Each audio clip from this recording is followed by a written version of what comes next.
Welcome back guys, thank you very much for joining me.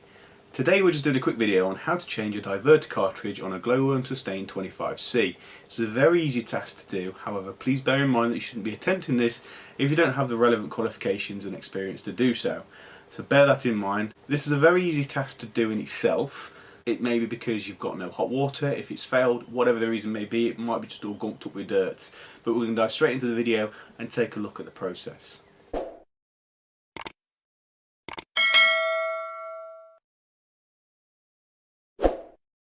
The diverter valve is a device that only appears in combi boilers. It allows hot water to be redirected to the heating system or to the hot water supply.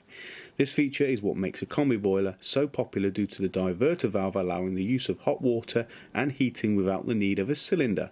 Once the cover has been removed, we're then going to identify the part required, which is located here. It's connected to the boiler with two connecting screws and an electrical connection. First we're going to isolate the boiler from the electrical supply by removing the fuse to the wall. Then we can disconnect the electrical connection to the part. We are then going to go underneath the boiler and isolate the flow and return and the inlet supply to the cold water.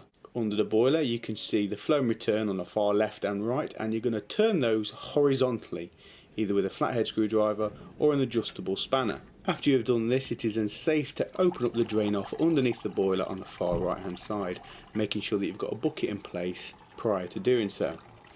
We're then going to wait for this to bleed and drain into the bucket before we start to unscrew the locking screws. Once drained, we can then go ahead and start removing the screws like so. After we have done so, we can gently wiggle the diverter cartridge, bearing in mind there will be a little bit of water that pours out, but just get a bit of rag in there, it'll be perfectly fine.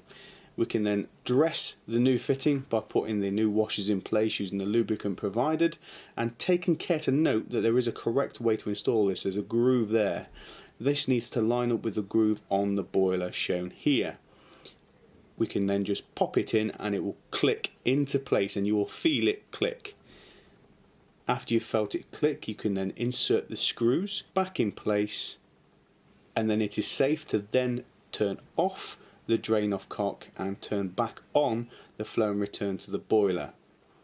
Top the pressure up and test for leaks. After you are satisfied, you can go ahead and pop the electrical connection back in and test the boiler functionality. So thank you very much for watching guys. Hopefully this has given you an idea, helped you along the way, taught you a little bit more. So make sure you hit that subscribe button, give me a thumbs up, and I'll see you on the next video guys. Thank you very much.